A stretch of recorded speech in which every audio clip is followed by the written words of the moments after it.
Live. Everywhere. On netrootsradio.com.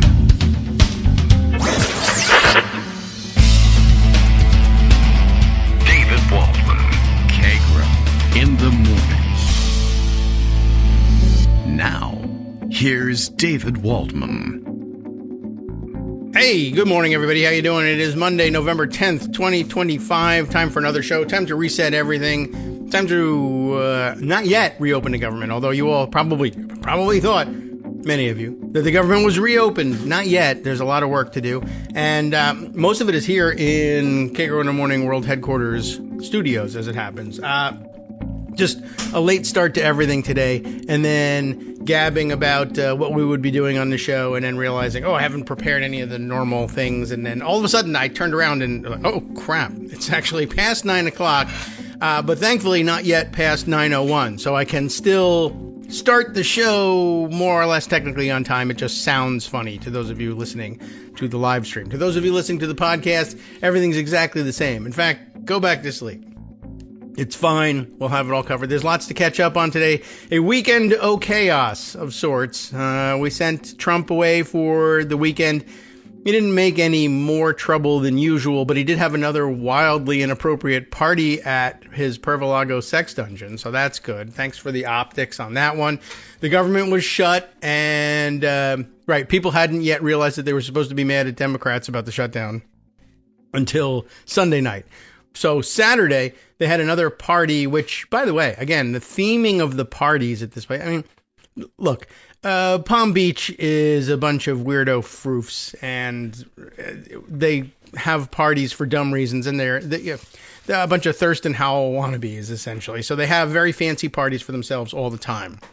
And the weekend before, it was Halloween, so they had the Great Gatsby themed party, which was dumb enough, and we all saw the optics of that. This week, I don't know what the excuse for the party was, but, Palm Beach, they're having a fundraiser for the, tennis club, whatever the hell it is, and they decided to have it at Mar-a-Lago. And so apparently the theme of this thing somehow, I don't know how this hangs together, and I didn't read in depth about it, but the theme was apparently opera, and truffles, which I didn't think of as going together, but it does sort of seem like I may be misunderstanding the whole thing, and I don't really care whether I am or not. But this also may yet be what's really fancy, like gold, opera, yeah, truffles, sure, throw something else in there. So they had some sort of weird opera truffle dinner thingy, and people ran around in the same gowns, basically, that they wore the last week and took pictures of themselves. And Trump, paid no attention to what was going on in Washington. But what was happening in Washington is certainly worth talking about, and has everybody's, grumpy and sad about it. I'm very annoyed about it. I really don't think it was fair. I only got like 3 shows to celebrate the elections, and now I have to come on and do this one. And I had this feeling last night as I'm preparing things, to the extent that I prepare anything. And I've just had this like sinking feeling. Like, hey, this is what it feels like to have to go on the air after an election loss. This sucks. Why do I have to do this? We're not yet at that point. And this is a procedure show, and we're going to have to take you through it. And it won't change your mind about how you feel about what got voted on last night. But it would, we would be remiss if we didn't say there are a lot of opportunities for Republicans to fumble this ball at this point. They've been handed an opening, to be sure. But I just wanted to remind everybody, since this is a procedural show, yesterday's vote did not reopen the government. We're not open yet. It will take several more days to get that done. It's going to be a long process. Probably won't reopen anytime real soon, but could reopen if they really haul ass by the end of the week. But I think maybe no. Anyway, this was, procedure lovers will note, a vote on a vote to invoke cloture on the motion to proceed to beginning consideration on the House passed CR, the one that they passed and then skipped town so they wouldn't be called on to amend it. So what this means, I don't know how much of this time they're going to use, but again, technically, now that they've invoked cloture, there are 30 hours of post-cloture debate, at least under the old rules, available to them.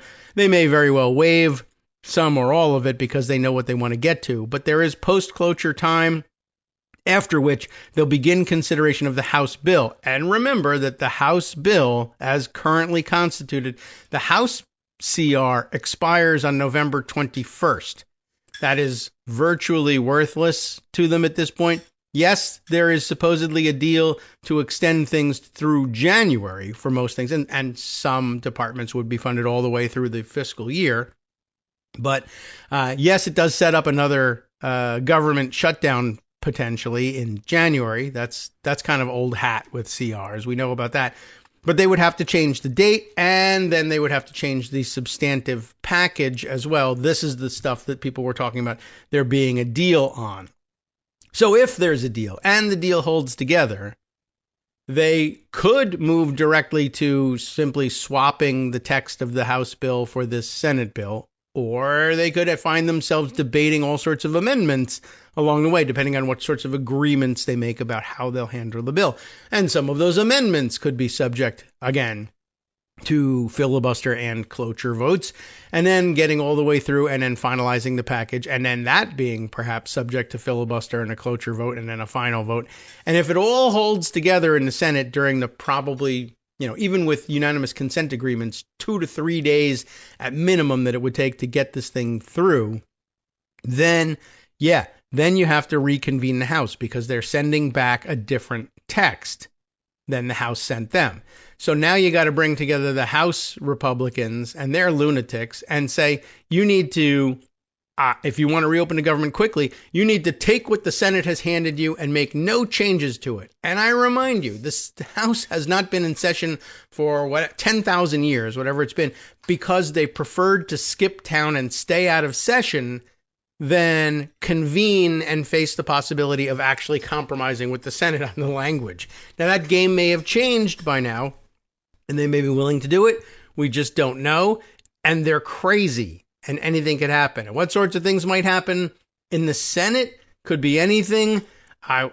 If ICE and Border Patrol and the National Guard invade New Hampshire right now, do New Hampshire votes change?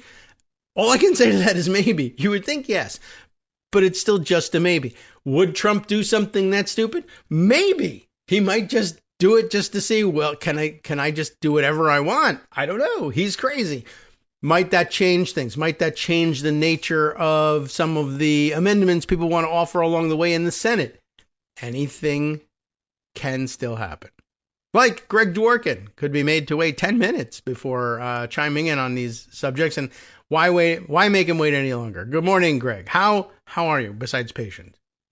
Hi. So that gave me a chance to do stuff. I don't mind. Oh, okay, that's fine. I could play Beethoven's Ninth as your fanfare, and you could continue the entire working. Thing. Yeah, but I won't because that would be right. Probably a copyright violation. As the old joke goes, you don't have to play Beethoven for me. I don't need Beethoven's Ninth. I already have Mahler's. Okay, fair enough. All nines. Who had the 999? Is Herman Cain? Yeah. That was his real 999. The late Herman Cain. 3 symphonies. The COVID denier, yes. Mm-hmm. So, let's talk procedure. Right. We're going to talk a little bit of procedure. We're going to talk about hurt feelings, of course. Yes, well, we have those. But if you don't have time to listen to the whole show in this whole segment, I am going to try to make the case somewhere that this whole charade in the Senate was about the only two ways that this could end. Either Democrats cave or Republicans end the filibuster. That's the end game. I guess there is no other possible end game that works. You can't force the Republicans to do what you want. I know that's what people want. You can't do it. Not happening. All right. But before we get to that, let's talk about a couple of other procedure things, I think, just to set the table a little bit, at least set the mood, even if it's not directly related. Mm-hmm. You talked the other day, I believe, about a really interesting topic, procedure-wise, and that is Mikey Sherrill's enormous win in New Jersey, that's true. which means she's going to be the governor. But you can't be governor and represent a New Jersey district in the House at the same time. Mm-hmm. And since she's not going to resign being governor, that she isn't even in the position. Right, yeah, well, why do that? She's going to resign the other one. Yes, that would be my choice. All right, so she resigns from her seat in Congress, but she's got this signature on a discharge petition to bring up the Epstein vote. And as you correctly pointed out the other day, I believe, that even if she resigns, her signature still remains intact and working. Yes, on that weird, petition, but yes. on that particular petition, for some strange reason. And so our buddy Ringwis, the 14-year-old procedure expert on Twitter, right. Brought up this periodic reminder that a member's resignation does not invalidate their signature on a discharge petition, and brought up a dialogue from May 31st, 1934, that David and I will now recreate for you. I think that. Okay, but keep in mind, in those days, the threshold wasn't 218, it was 145. Right, not because the House was smaller, but because that was just the rule. They decided a discharge petition. They felt they had such iron-fisted control over their members that no one would be able to put together 145. And they kept doing it, so they changed the rules, because when you have the gavel, you run what the rules are. So, that's what happened. So, there's a fellow, Mr. McLean, who has a question. Okay. And that'll be David. Oh. And I will play the speaker. It's not David K. Johnson, so it won't have to use his voice for this. But instead, Mr. He does not sound like that. Mr. McLean. Now, this is 1934, and so are these guys Democrats or Republicans? Do we know? Let's see, 34, probably. Yeah, it might be a 34. Yeah, probably Democrats at that point. But I was going to say, so that's either like, Mr. Speaker, see, I want to charge a discharge petition, or is it like, hello. I am Henry Cabot Lodge. And, all right, well, we'll try to figure this out. Mr. McLean begins this clip here. Mr. Speaker, I rise to make a parliamentary inquiry. Order! Order! The gentleman will state it. Oh. Well, all right, then. A few moments ago, I went to the... I don't know what this guy sounds like. I went to the clerk's desk. Sorry? Sorry for the. It's a very small print here. I'm gonna enlarge the thing. Oh, that's way too big. Okay, well, a few moments ago, I went to the clerk's desk for the purpose of signing the petition to discharge the committee in the further consideration of the so-called McLeod banking bill. My pen was on the paper. I was dipping it in the inkwell, and then I brought it over here. And my pen was on the paper when the petition was snatched from beneath my hand, I tell you. And I was informed that I could not sign, as 145 members had already signed it. Well, the gentleman was correctly informed. I saw them take the thing. Of course I was correctly informed. What the hell are you talking about? I understand. Order! Oh, all right. Settle down. I understand that one of the signers was the late Representative Brum of Pennsylvania. Of the Pennsylvania Brums, obviously. Who died a few days ago. There is a question as to the effectiveness of his signature, and the question of the effectiveness of his signature is proper for consideration at this time. Shuffles papers, hum. Under the rule, no signature can be withdrawn except by the member himself. Does the chair rule that the signature of Mr. Brum must stand? That signature can only be removed by the member, by Mr. Brum himself, as a representative of the 13th District of Pennsylvania. When his successor is elected, in all probability, his successor would have that right. Mr. Brum's dead. Then, Mr. Speaker. Well, there's that. I understand that without my signature, the petition is effective? Well, the gentleman is correct. 145 names being now properly on it. And that's the end of that skit. But see, the point is, do. even if you die, you can't get your signature off the damn petition. Something as simple and as lowly as a resignation certainly won't do it. No. So right. she can resign. She can effectively be governor. It's okay. It doesn't change anything. Yeah. I mean, I don't think there's a ruling on what happens if you're raptured away, but presumably the speaker's gone at that point too. So right. Only if the chair is raptured away is it an issue. Right. So whatever. That's interesting. I find that odd.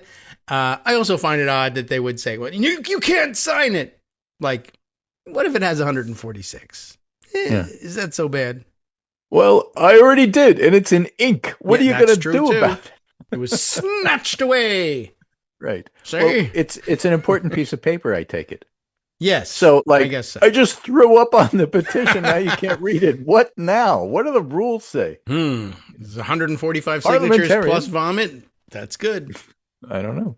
Yeah. So, all of that is happening. And procedure is procedure, but sometimes procedure is pretty fascinating. Now that Ring would find this thing from 1930 something, that's pretty cool anyway. Yeah. But, don't worry about Mikey Sherrill. Not an issue. Now, here's another procedure thing, which also sort of in a indirect way plays into this. Kyle Cheney posted this at 11:57 p.m. yesterday. Yeah. Things were just getting started. Middle of the night. The First Circuit has denied the Trump administration's request to block lower court rulings that require full SNAP payments to states. That triggers the Supreme Court Justice Jackson's 48-hour countdown to the benefits going out. Yes, that was another weekend disruption. SCOTUS intervenes.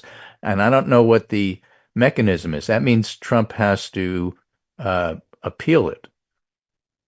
Yes, if he to the Supreme Court. That, yes. Then it goes to Jackson again?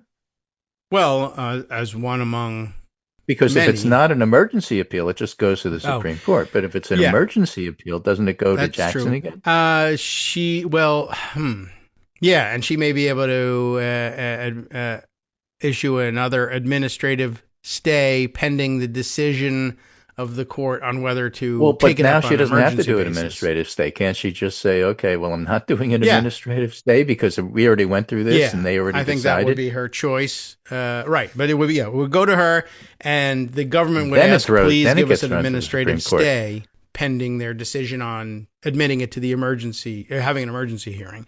I will not do that, but we will vote on whether to have an emergency hearing and we'll get our votes. Yeah, and then whatever happens, happens. But now the Supreme Court is on the hook, and she has basically taken away the mechanism of saying, well, we have to give an administrative stay because the First Circuit hasn't decided. Well, Justice Jackson made them decide quickly, so that was a very good move. And, of course, it's in their face, and they'll get mad at her, and she's already mad at them. We know that. That's okay. But that's where it stands. So pretty interesting That's what lifetime appointments get you. That's the upside of the lifetime appointment thing. Yeah, if everybody's mad at you, it doesn't matter. So these procedural things all are in play here with this shutdown because SNAP matters. SNAP matters to a lot of people. Mm-hmm. And Justice Jackson has set it up so that SNAP is going to get paid. And with whatever deal they make for ending the shutdown, it's unclear to me that SNAP is going to be an issue moving forward. Mm-hmm. Yes. Right. I mean, if everything plays out, under normal law, let's say. Right. So we got news. Yes. That certain of the centrist Democrats are ready to end the government shutdown. Enough votes so that they'll have a vote today. It'll likely pass. We don't know, as you pointed out, for all the things that could go wrong. But if things go the way they intend, it'll pass today. And then the House will open up on Wednesday because, as you again point out, it's been amended, and therefore whatever comes out, the House has to take it up. Mm-hmm. And then the government reopens, and maybe as early as the end of this week, but we'll see. So all of this is going on, and of course Democrats are mad, voter Democrats, rank and file, are mad at Schumer because that's his job. You're supposed to be mad at Schumer. Yeah. Even though he voted no knowing that all these other people were going to vote yes and it was going to happen anyway. But he's the lightning rod. His job as a minority leader in the House and majority leader is to protect his senators. Right. And so he's the lightning rod. Everybody yells at him, and this still gets done. And so what happened and why? And here's one look at it. This is Blake Allen. My take from the beginning is they have 53 votes. We have 47 votes. So they have a much stronger position than we do.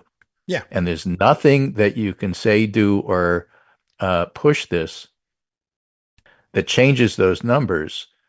If you want to force them to vote with you, you can't. But what you could do is say, I just won't play. And if I won't play, the government doesn't open. And if you have the stomach for that, which Democrats don't, then mostly, you can shut the government down indefinitely until such time as you force them to get rid of the filibuster. Mm-hmm. So this was always either Democrats cave at some point for some reason, or you get rid of the filibuster and Republicans force you to cave. And that was the only way this was ever going to end. Yeah. There is no other way. It's really kind of it. So that being the case, a bunch of stuff. This is Blake Allen writing on Twitter. End of the day, Democrats get out of the shutdown. Nearly a month and a half of lost floor time for the Republican trifecta, and also committee time in the House. All right, yes. Which is good, because whatever they do sucks, so I like that. Yeah, we don't want them to legislate. 2, it helped fuel successful off-year elections in Virginia, New Jersey, Georgia, etc., all over the country, including Connecticut. Yeah. And number 3, a pause on RIFs for 2.5 months. RIFs are reduction in force. That means Trump firing you if you work for the government. Yeah, not just a pause, but as I understood it, at least last night, the word was that they would be able to reverse the RIFs that had taken place since October 1st, since the shutdown and pay began. them. Yeah. I mean, yes. We'll say yes and then move on, and we'll get to the rest of it later. Yeah. Well, the reason you say yes and move on is because one of the people voting for this deal is Tim Kaine. Yes, that's the yes. From the great Commonwealth of Northern Virginia. Right, and the rest of it, but still. And the rest of it, too. Yeah. Enormous pressure in the D.C. area in general, and Northern Virginia more so than almost anywhere else in the D.C. area. It's home to the most federal workers, certainly the home to the most dual income households that are both out of work as a result of the shutdown. And so Mark Warner, also a senator from Northern Virginia and the rest of Virginia, did not vote to end this standoff. Right. Then again, he's up for re-election. Yes. I'm just saying. That's the truth of it. In 2026, he's next. He's doing the hold firm thing. This is what the people who just spoke in the off-year election said they wanted us to do, and I'm up next. I'll hold. And Tim Kaine said, I've been hearing from, I said when I pointed out the dual income families where they're both out of work, why is that different? It's because, the well-to-do suburban families, the normies, are in many cases, ultra panicked. They haven't had a paycheck in a month and a half, either one of them, and they don't know if they're going to get their back pay when it starts again. And they're not used to this, really. No, it's never happened. I mean, they're used to the occasional shutdown, but they're not used to it the way lower income families are used to not having enough money. Right. Yes. And, oh, boo-hoo, but that is what they're doing, and that's who they're hearing from. Right. So Blake Allen continues, a promised vote on the ACA subsidy schedule for December that almost certainly ends in some version of the status quo, meaning that they're going to go away, which means in return that Democrats are going to use this as a cudgel from now until November 2026. And we know it's an issue because no other expert than Jeff Van Drew was on the Sunday show saying my party is going to get killed in these midterms. Oh, I see. Well, all right then. That was a quote. Okay. Right. No violent language here. We're not talking Jeff Jones stuff. That's what he said. Okay. Blake Allen continuing, a base that's going to be extremely angry at Dems caving early, but that rage likely gets directed at Schumer and the folders, sparing the rest of the party. sparing them for the election. Possibly. And a lot of those folders are retiring. Yeah. So go ahead and be mad at them. Sherman's not stupid. No. That's not the knock, I don't think. Oh, by the way. Yeah. And we talked about this a little bit before the show. Two of the people who were voting to cave are the two senators from the great Commonwealth of Nevada. Everybody's a great Commonwealth. Or the great state of Nevada. Yeah. But what's in Nevada? Las Vegas. Population center. They should have taken a gamble on this instead, but they didn't. Well, who gambles in Las Vegas? And more importantly, how do they get there? Right. Yeah, it's a huge, I guess the second biggest industry in Nevada, the flights to and from the first biggest industry. Right. It's a huge travel hub. They see the traffic disruption. They see what's going on at the airports. They're not real keen on doing this for ad infinitum. They fold. Okay. I'm just saying, everybody has their reason for doing what they're doing, and it might be what you think, and it might not be what you think. Yes. There were a lot of accusations. A lot of people were pretty sure. Well, they folded because the minute they were inconvenienced at the airport or their Thanksgiving plans were under threat. But although most of the cavers were East Coast based and probably could just take a train, so it's not a huge issue. Compared to Western distances. Like Tim Kaine, right? Yeah, he could just, swim across the river, I guess, if he wanted to. But then again, as you look at this, Tim Kaine and Mark Warner, different personalities. Did they feel differently about the filibuster? Maybe Kaine wanted to preserve it. Maybe Warner wanted to get rid of it. I don't know. It's entirely possible. No caving in the Maryland delegation, though. They have lots of federal workers too. Not the concentration that Virginia has got, I don't think. But they did obviously more on this after the break. Hi, I'm Scott Anderson, the guy that writes the daily summary for this show, Kagro in the Morning. Thank you to everyone that supports this show. Many of you send donations through PayPal, Patreon, Square Cash, Radio Public, and so on. Some of you write your own essays and send them in, or read articles with your own commentary. We appreciate it. Now, some of you are listening to this and thinking, I'd like to help, but isn't there something I could do that wouldn't require money or effort? Why, yes, there is. You can just like us. On Daily Kos, they call it the recommend button. YouTube has a thumbs up. There are hearts and likes and love buttons. Tap our love button. Tap our love button every day. Share our shows and summaries on Facebook and Twitter, YouTube and iTunes, Stitcher and Amazon. Most of these places allow you to write a review, so a sentence or two would be great. Recommend us to social media, or tell your friends to listen to the show. You aren't just helping us, you're helping them find their new favorite thing to listen to. You could change the world. So thank you in advance from me and everybody else in the world. All right, welcome back now to the Kagro in the Morning Show here on Netroots Radio. Nothing has changed. The government's still closed. We're discussing why, the nuance of it. If you spent your morning on social media, particularly on Blue Sky, it fell, apparently. The blue sky fell on your head, and you're upset. And by the way, there will be people who will have heard that this was a travesty of the highest order and then listen to the show and say, I can't believe they're making apologies for this caving. That's not what's happening. A farce of a joke.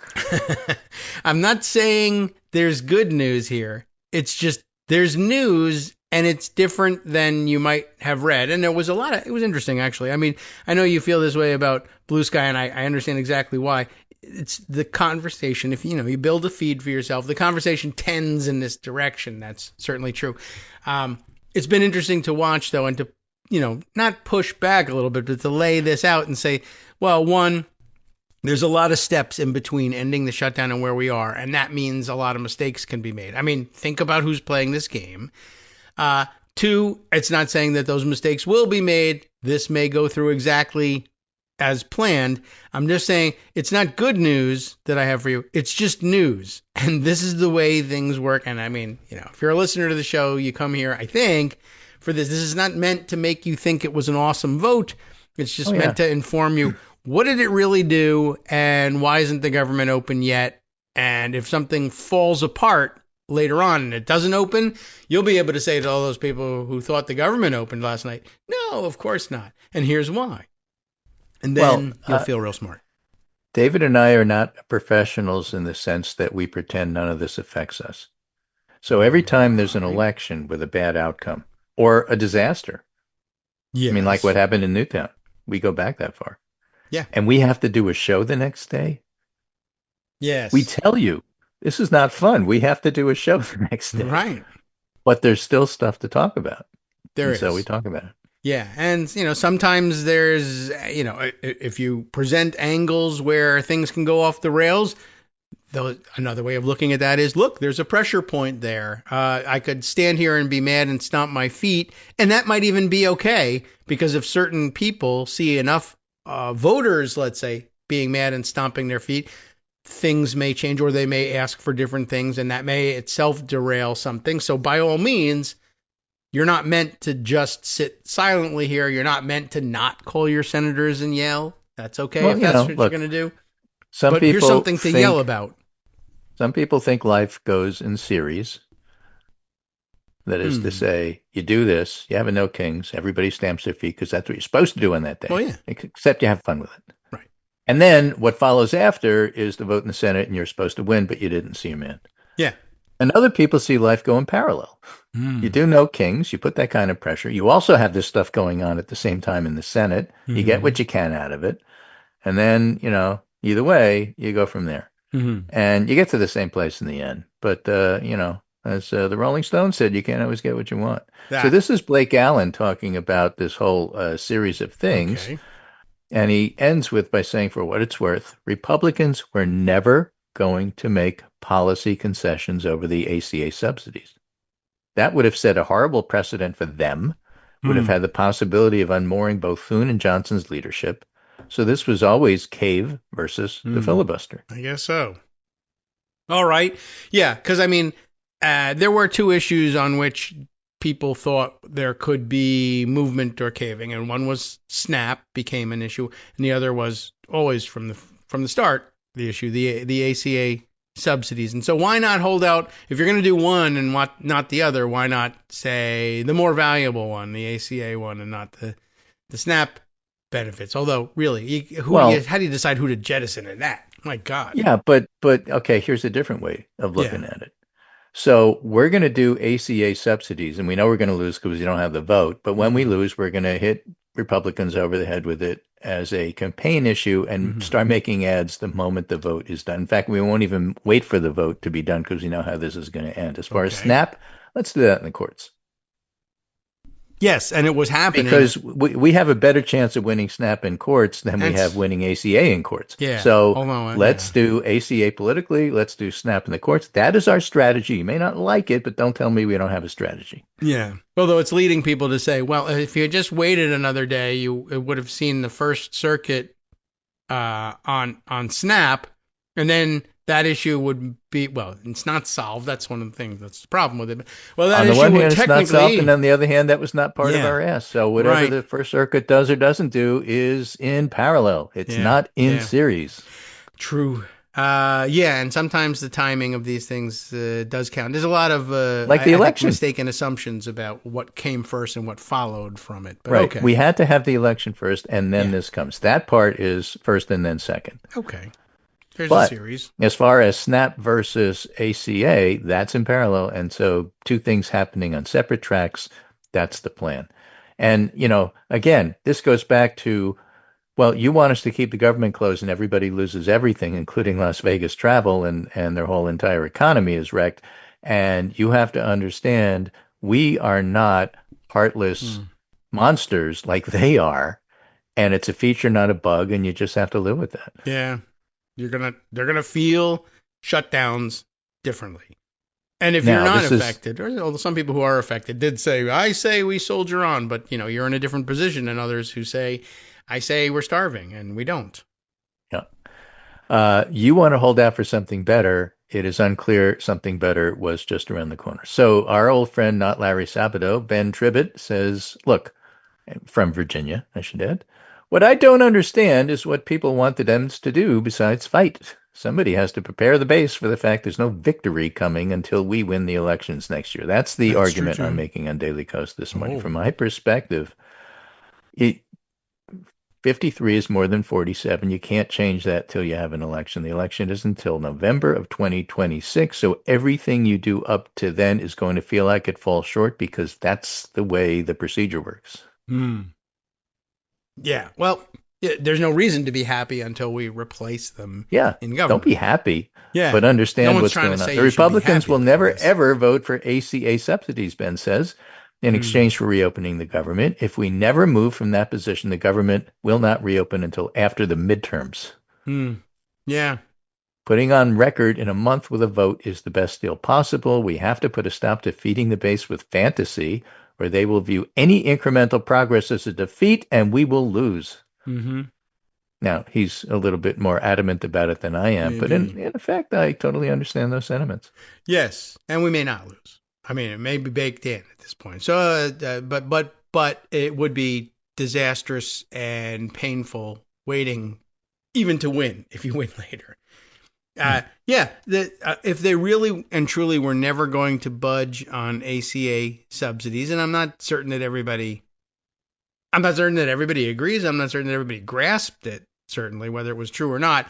But that seems to be the story. And then if they were just never going to move, right, how long do you wait before getting anything, whether it was SNAP benefits or, again, also for Mark Warner both and Tim Kaine, but Tim Kaine is the one who voted for it, reinstating people who were fired. There's, tens of thousands of people across Virginia who were unexpectedly not just, furloughed during the shutdown, but fired during the shutdown. They were told, you can't come back. You're never coming back. And for them, the news is, guess what? That trouble is over. Not only are you coming back, but you're going to get paid and you didn't lose your job. Well, let me That's huge. Remind you of something you said. Okay. What did I say? You're both fired. Yes, right. That happened to a lot of people. That's all over the place, all over Northern Virginia reality here. A lot of people are dual families, both work for the feds. Yes. And I know there will be people who are rolling their eyes and say, well, single income, single moms who are government employees who are also dependent on SNAP who got it with both barrels, and they, they wanted it to reopen too, by the way. But right, exactly. Yeah, what I'm saying is that, let's say all of your most cynical thoughts about senators of either party are true. What's going to have a bigger impact on someone who believes that sort of cynical picture of senators?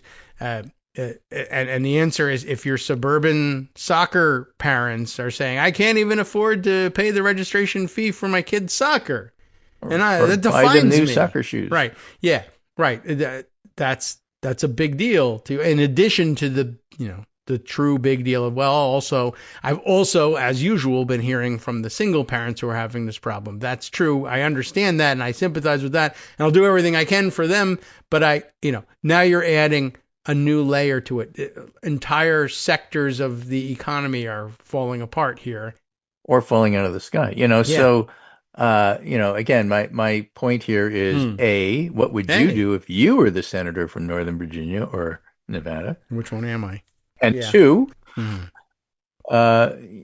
explain to me what a different endgame would look like. That's better. I don't know. I'm not sure. I haven't seen anybody explain what a different endgame would look like that's better.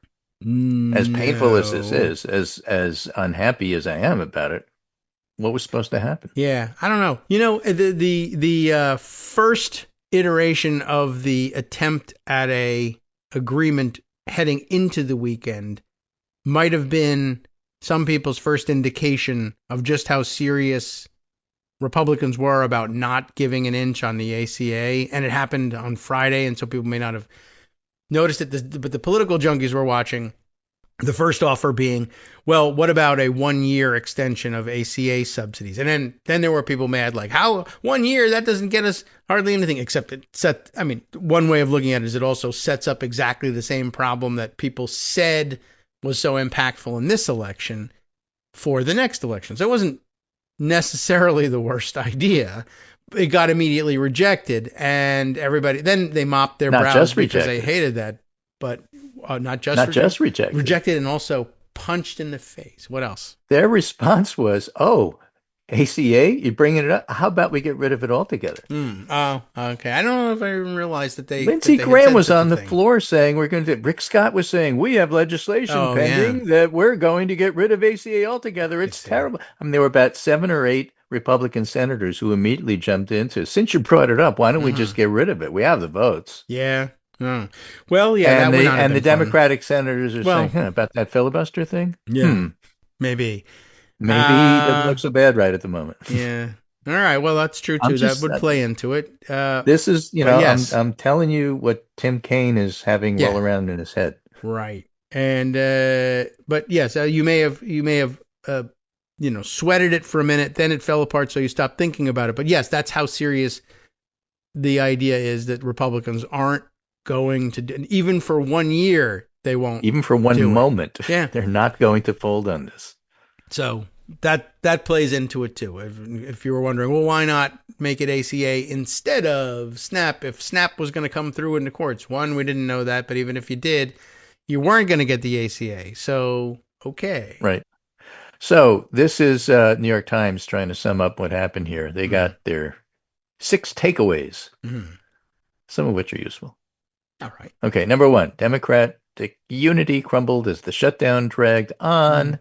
Or as our old friend LP Donovan said, Chuck Schumer's going to have a backbone of steel as long as he has 41 votes.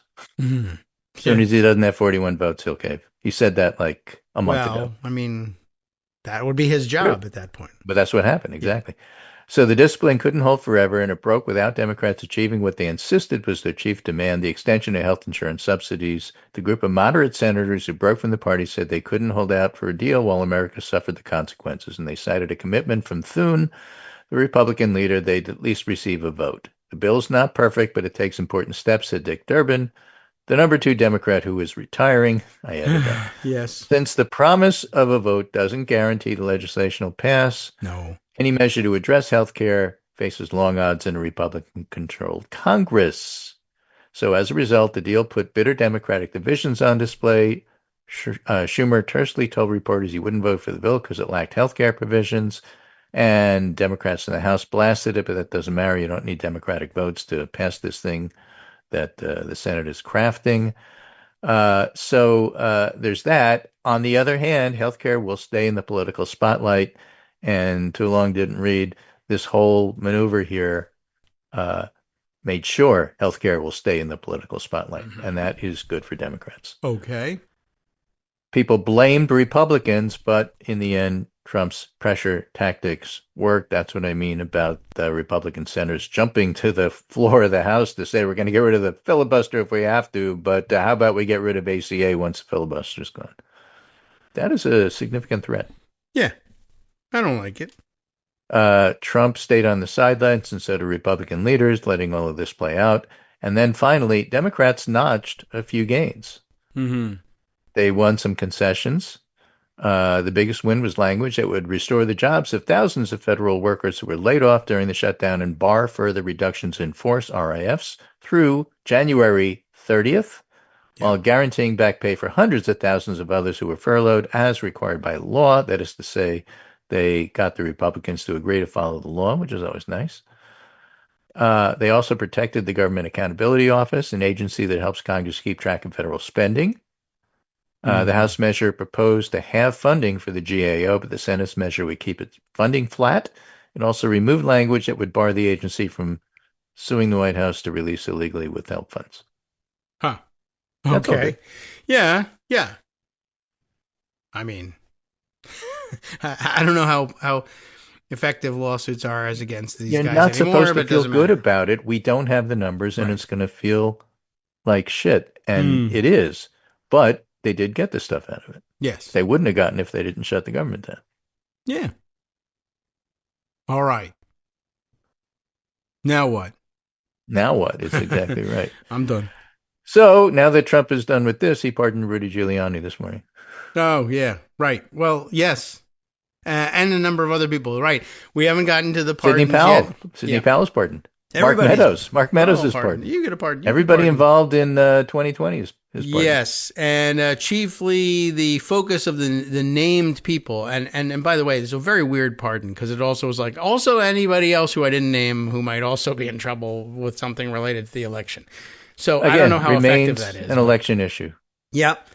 And but the named people, there was a long list of people. There was like 70 names in this weird thing, which, by the way, is still sort of, I'm not 100% certain it's, a real and effective pardon. It was released by, what's his name? Ed Martin? Is that his last name? Yeah. Eagle Ed. Eagle Eye Ed or whatever. On Twitter, on X, rather than, he's the pardon attorney. That's one thing. But, he did it like on his, maybe, I don't know, his official account or a personal account. But he did it on Twitter as opposed to the usual press office thing. Apparently, it was also signed and dated Friday, and nobody really got why it was only released on Sunday. It's weirdly overbroad and has lots of problems. And it's chiefly focused, the list of names appears to be chiefly focused on, and this is the most outrageous part of it to me, pardoning the people who were involved, in particular, in forging the Electoral College vote certificates that they sent to Congress on January 6th in an attempt to swap them for the real thing. Maybe the most egregious crime against the Constitution you can imagine. But, whatever. It's pardoned now, so la-di-da-di-da. And others have pointed out to me that some of the people on the list as allegedly being pardoned, and in the language describing the nature of the pardon, there's a list of people who face still state charges for this forgery in the state of Georgia. But the pardon language that precedes the list purports to be pardoning them from everything, which, everybody has always learned. You can't pardon state crimes. President can't pardon state crimes, only federal crimes. Although since his election and since it became clear he was going to start pardoning everybody, I've always said, Trump is eventually. I thought it would be for Tina Peters first, but not these guys. But maybe she's on the list too. I don't even know. I just thought he would say, well, you know what? They say I can't pardon state crimes. So what about if I say I can? And then it's just a matter of, well, maybe the Supreme Court will say, yeah, I can, because I also said I have absolute immunity, and everybody said that's ridiculous. No such thing. And then the Supreme Court said, maybe there is. So maybe I can pardon state crimes. Why don't I just try and see what happens? And here it is. He's just trying. So this is a long explainer from David Graham in The Atlantic today. Alrighty. Why this shutdown is so dangerous. The way the president is disrupting essential services shows the dangers of his vision. This is both more dramatic and vicious than previous shutdowns this week. He and his administration have threatened to withhold SNAP funding, which the First Circuit just said you can't do. I always call them circuit courts. They are. Well, some of them are. Oh. Well, the one that just said that they couldn't was a circuit court. So you're right. Yeah. Deploying starving children and seniors as political weapons, and move to throw airline travel into disorder by reducing flights through major hubs, like Obama's national park closures, which forced the GOP to back off. The justifications offered are semi-plausible, but the Machiavellian way the president is messing with essential services demonstrates the dangers of the visions of big government he has. An executive branch unbound by Congress of the courts has a unique ability to inflict and prolong pain. The president's approach to SNAP, commonly known as food stamps, has been especially mercurial, ruled by the planet Mercury, On the eve of the shutdown, the Agriculture Department posted a memo saying that emergency funding would cover any shortfall. Congressional intent is evident that SNAP's operation should continue, but late last month, the administration yanked the memo and announced funding would end on November 1st. Last week, federal judge ordered the administration restore the funding. Administration said it would pay half. Trump said he'd defy the courts. Then went to the First Circuit, and then they said, hang on, don't do that, you have to pay. And Trump appealed, and it went to Justice Jackson, who said, no, the First Circuit has to decide this. Mm-hmm. And so they did, and they said, no, you have to pay, and that's where it stands right now, just to add to the sum up of the article. Yeah. So if to prove his point, the administration appealed the order, the original order that he have to pay, seeking to keep essential food aid in limbo. They're appealing to the Supreme Court, bottom line. They want to starve people, and they want the Supreme Court to agree it's okay for them to do it. And of course, they're going to make a legalistic argument that, well, this is separation of powers, and courts can't tell presidents what to do, and executive versus judicial, and the fact that people starve is not my problem. It's an intellectual exercise, yada, yada, yada. And to which I say 2026 elections. Yeah. Elections are pretty much everything. So even though Republicans didn't start the shutdown, the White House has displayed obvious glee for cutting various programs. In some cases, Trump or other officials explicitly describe moves as punishment for Democrats or Democratic-led states. That's, by the way, one of the reasons where this is not the point of the shutdown, but I'm really happy they kept the House out of session for as long as they did, because the House never does anything good, except for that discharge petition. The president also posted an AI video of Russ Vought, the director of the Office of Management and Budget, as the Grim Reaper. Mike Johnson, a close Trump ally, refused to bring the House back. And Trump's moves are hurting only Democrats? No. Millions of people who depend on SNAP live in red states. Yes. Okay. So a shutdown was a risky way for Democrats to make a point because it gave the executive branch even more discretion in the short term, but Trump's aggressive use of the leeway has helped prove their point and demonstrated why checks and balances aren't just an abstraction. So that's his bottom line. What Trump wants to do is on display by giving him the power to do it by taking Congress out of the picture because the government was shut down. But once people see what Trump wants to do, then that's stuff you use in the next election. So that gets back to everything we're talking about here. True. Though, others were pointing out, well, you should have made Republicans live with the consequences of actually finally ending the ACA subsidies, which you are. Yeah. Now you are. Right. But it was just a very weird idea of like, well, stop saving them from themselves, and somehow that this ending the shutdown, which hasn't happened yet, of course, by caving on this somehow erased that. I don't know. I don't see how that has. I mean, aren't they still going to end those? They are? All right, then. What's the... Yeah, isn't this what you wanted to set up? Yes, but we also wanted to win on, just general principle. Oh, well, it wasn't likely to happen, was it, though? No, probably not. No, probably not. All right. Well, now, so now they'll live with the consequences of the ACA subsidies ending and not the consequences, presumably, at least for the moment, of SNAP ending. And maybe that's not the worst possible outcome. Well, look, I mean, you prevented the ACA from ending. Yes, that's true. By agreeing to... Although it may collapse under its own weight without the subsidies, I don't know. But, well... They were going to do that. They were going to force that. And you didn't want to... For the people who didn't want to save the Republicans from the consequences of that, now you have You got your wish. Okay. Yeah. Anyway, that's what I got today. That's the right number of things, I think, because it's about 9:55. So, yeah. All right. We can it's pretty good for a Monday. Monday, I'm often, so. No matter how much happens over the weekend, I'm often done by 9:45 because, I don't know.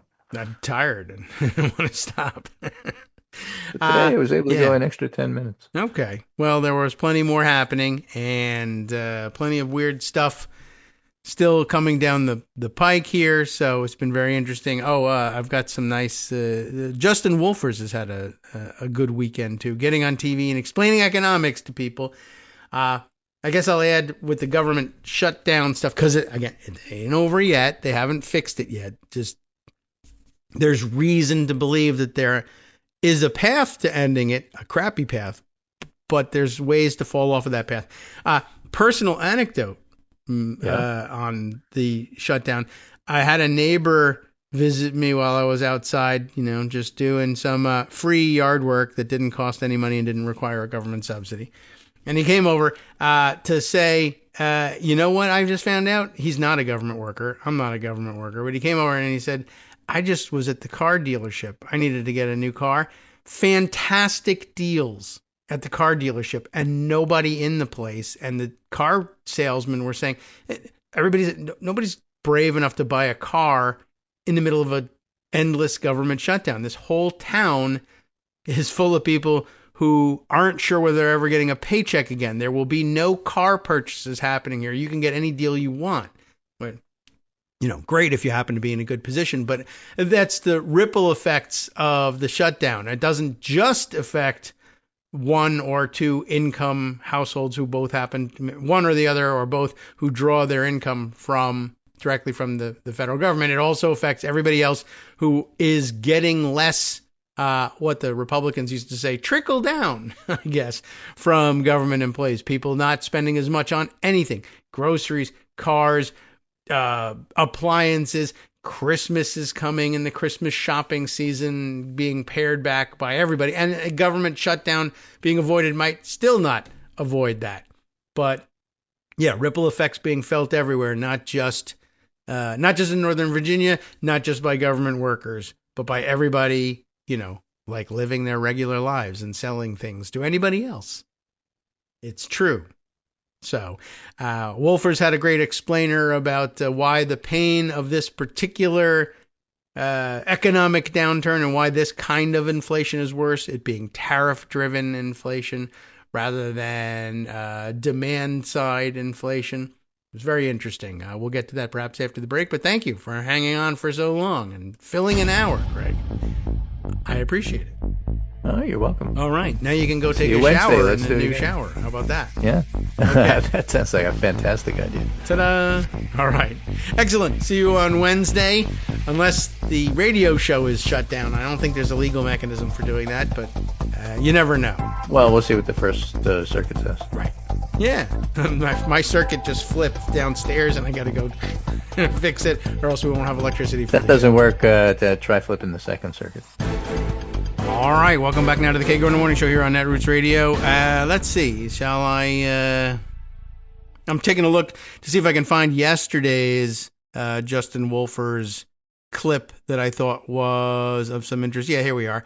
But I guess if we want to do a little bit of economics, we could spend a minute or two listening to his explanation of the situation. I think the too long didn't read on the inflation subject. And let me fix this up and email it to myself, and that way we can play some or all of these clips if I can just get everything rigged up right. But the too long didn't read on inflation.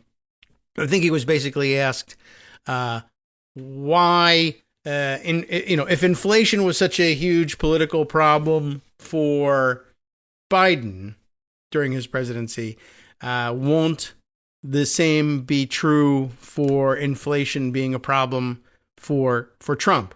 And he points out, well, that's actually a political question. I don't know how people are going to react to the inflation. Of course, by the way, I mean, just in terms of mental well-being, mental health check on the president insists that there is no inflation and prices aren't rising, and that people talking about affordability are perpetrating a hoax. So, that should tell you all you need to know about, one, his mental stability, and two, if you were coming here from another planet and you were trying to figure out what about the thing that Trump says is a hoax, the Russia thing, he says that's a hoax. Is that really a hoax? Well, you can see right in front of your face that he's telling you that inflation is a hoax, but it's a real thing and everybody's experiencing it. So does that answer your question? He's willing to say anything is a hoax. But as Wolfers was pointing out, different kind of inflation, and the president is lying about it. And why is that the case? And actually, we could probably play that. Although now I have an alert here from Greg. What's this about? A screenshot with some news on it that I'm going to have to zoom in on. Is that this one? Or, yeah, I guess these are all alerts on the same thing. The New York Times alert is the longest one, so I'll read you that one. Breaking news, the Supreme Court denied a request to consider overturning its landmark decision to legalize same-sex marriage a decade ago. Good news, relief for everybody. That would have been a can of worms for them. And even though there are plenty of justices on the Supreme Court who probably either secretly or not so secretly personally wanted to do something like that, they're enough with the controversy. Maybe we don't want to touch that one. I'm personally happy because it means that they'll stop running pictures of Kim Davis in the newspaper, which is great. Although I am sort of interested in seeing whether it triggers any kind of gravitational event that destroys the planet by alerting, I would say, Rebecca Mercer to the presence of Kim Davis, and the two of them will get their foreheads together and the Earth will explode. I'm a little bit worried about that. I don't know how to explain it with physics. It worries me, and I find the two of them very weird and disturbing to look at. And so I'm glad that she'll be out of the picture, I think, for now. Good. All right. Well, they'll have to run one more photo saying, yeah, she's not coming to the Supreme Court. So that's good news.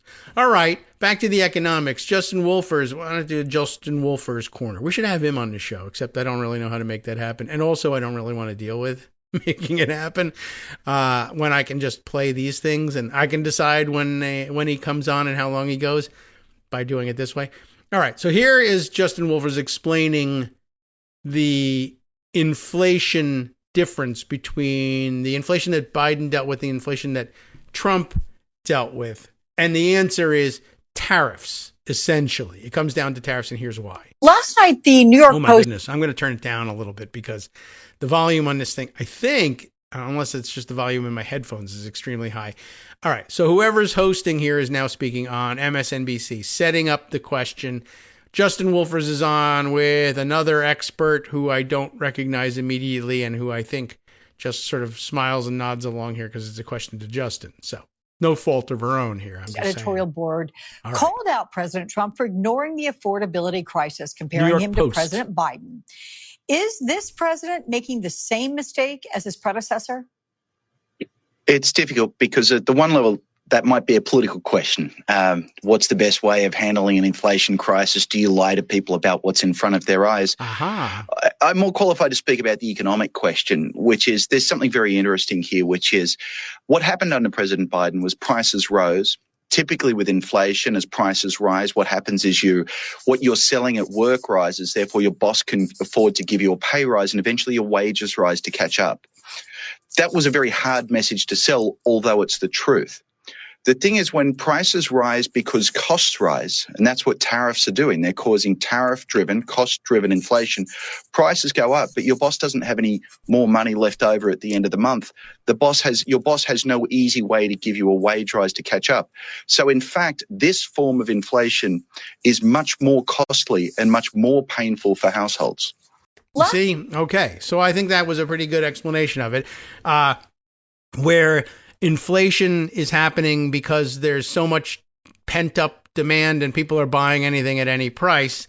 There's increases in the cost of living, true, but also everybody who sells things with which you do your living is making more money and can pass it on to their employees and so on and so on and so on. And everybody gets a cost of living increase that the boss can afford to give them, and they can go out and afford to pay these new prices. If the prices are rising not because they're not because of excess demand or additional money supply, but because there's an artificial price hike in the form of tariffs, and people are buying less as a result of that, then bosses all over the place who are selling all these things to people don't have money to pay their employees, and it doesn't ripple out into the economy, or trickle down if you like, in the same way, because it's not being injected into the economy. Prices remain high and people's wages remain flat. That's very painful inflation. When prices rise and wages rise, it's inflation. It's annoying, but it's less painful. And so interesting point here, right? So what's the difference between the inflation that Biden faced and the inflation that Trump faced? One, it's more painful. Trump's inflation is more painful. And two, it's also intentional and stupid and unnecessary. And you could reverse it right away by saying, let's stop artificially hiking prices on everybody. So I thought that was important. And then there was this bit here today, which grabbed my attention because one of the things that Trump now says he's going to do to try to help alleviate this problem. This is just so interesting, right? Tariffs, not only they're good, they're great because they raise a lot of money and Americans don't pay them. The other countries pay them. And so now, if that were the case, then why would there be inflationary pain from it? Why is it that people can't afford things if other countries are contributing to their grocery bills for them or something like that? Well, they're not, of course. And that's part of the problem there too. So, that's kind of important, I guess, in coming to understand this. So let me play this second bit here. And one of the things that Trump has proposed doing is he says, well, I've raised so much money with these tariffs that what I'll do is I'll distribute it to people in the form of relief checks. And I don't ever put that past Trump because he has done such things in the past and, put my name on the check and everything and send everybody whatever it was, $50. Now he's like, I'm going to send everybody $2,000 out of the tariff money that I've supposedly collected, which I don't know whether he really has or he hasn't. But how realistic is any of that? Well, given, for instance, that Trump has also said, well, I'm going to use all that great, beautiful tariff money to pay down our terrible, terrible debt in this country. And that's going to honestly, if you were able to pay down the debt, there are repercussions that could, in fact, I guess, improve economic conditions across the board for everybody, but it would be a couple moves down the road. It would be much diluted by the time it reached people, I would guess. But Justin now considers that the next day on MSNBC. Donald Trump posted that he wants to give a dividend. He wants the federal government to use some of the money that they've taken in from tariffs and give a dividend of at least $2,000 a person, not including high-income people, will be paid to everyone. Your quick analysis on that. Well, he's going to have to find some money from somewhere else. So there's 330 million Americans. If he gets rid of the rich, that gives us 300 million Americans. Ali, you're asking me to do arithmetic on national television. It's dangerous. But I think 300 million times 2,000 is 600 billion. That's more than he's going to bring in tariffs this year. So basically he's saying we've got the biggest budget we've had during a peacetime non-recessionary period, biggest budget deficit. And you know what I'm going to do now? I'm going to throw more money at it. You throw more money out the window for no reason whatsoever. There's no economic crisis that demands that checks go out that right now. If he's worried that his tariffs are hurting the cost of living for Americans, here's a simple solution. Stop him. Yeah, that's all you really need to do. That's it. We'll stop complaining about him. Yeah. Donald Trump. All right, so that sums that one up pretty nicely. Although, I guess you could argue with him. Well, it's not that there's no economic crisis. It's an economic crisis of his creation, and he can stop doing that, or other people can stop him from doing that. And the Supreme Court has an opportunity to do that at some point and may yet say, no, you can't actually impose these things. Although they have a very interesting, this is interesting, right? Let me just throw this one out there. The last couple of days they've been considering that, and I've seen a lot of people saying, well, the Supreme Court hasn't got it yet. I think it's in the district courts actually at the moment. Now that I think about it, was it a district court that was handling this? I think so, because there were some questions going back and forth and some requests for more briefings from the judge. So that would probably be happening at the district court level, but I'm not positive. I'd have to look that up. But the issue was, well, it may very well be the case that these tariffs are unconstitutionally imposed and we have to reverse them. But what do we do about the fact that these were unconstitutional, and yet at least some of these tariffs purportedly have been collected at the ports? Somebody has been paying that money. We know it's not the countries who are exporting to us paying it. So somebody in this country has been paying that money. We have to give that money back if the whole thing was improper. And what kind of mechanism would we have? We don't have. Maybe we don't have a mechanism to do that and pay people back for illegally, unconstitutionally collected tariffs. And I don't know. I think we can invent that system. That's not terribly difficult to do. It may be that there are judges who are saying, well, I don't really want to be the one to impose it. I may order that Congress, devise such a system, but I don't know if they'll comply with that. So that's not very good. And I don't want to be the one to devise the system because that's kind of legislating from the bench. There's that issue. But it is interesting that they say, well, I don't know if we have a mechanism for doing that. So that may color my ruling. Yes, it was illegal. Yes, it was unconstitutional, but I can't give the money back. So that being the case, if I can't actually relieve the issue complained of, do I even have jurisdiction to hear this case is one question. But another, I guess what makes me point out is, I don't know, the president has no trouble imagining a mechanism for giving the money away to other people. So I don't think it would be all that difficult to come up with a system to give money back to the people who actually paid it, particularly if you have records of their having paid it, which I assume you do because it was paid to the government. Probably nobody just hands over money to the government with no paperwork, right? So pull out the paperwork, see how much money was given, and then give that money back. You don't even have to give it back with interest if you don't want to. I mean, probably should if you want to be realistic about things, but why be realistic? Anyway, I don't know. It just seemed odd. What struck me as odd was, well, when it comes to giving businesses their money back, that's, ordinarily that's extremely simple for the government to figure out. Oh, businesses? Yeah, we can distribute money to businesses. No problem. Easiest thing in the world. Love it. People, individuals, we don't know how to do that. That's never going to happen. But this guy says we'll give $2,000 to everybody in America unless you're rich, and I don't know what that means, and we'll have to figure that out, and maybe we won't actually figure that out. After all, I say we're going to exclude the wealthy, but also I'm wealthy and I'd like to have that money because why not? Actually, it's easier to just give it to everybody. So who knows what ends up happening. But yeah, Justin Wolfers points out. Now, Trump will disagree with him, too, by the way. I should point that out. As he does the math there, and is his math correct? $2,000. Should we do it? I don't know. Should we double check it? I'm not going to double check Justin Wolfers. I mean, is there anything dumber than making somebody do math on the air? It's somebody else double checking it.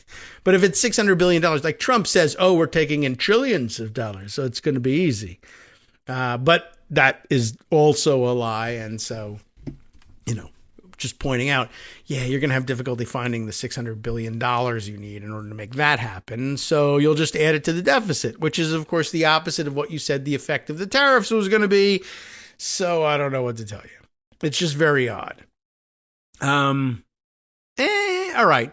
I just thought I would add that to the mix. All right. So a couple other things that are in the wings. What else should we add to today's show?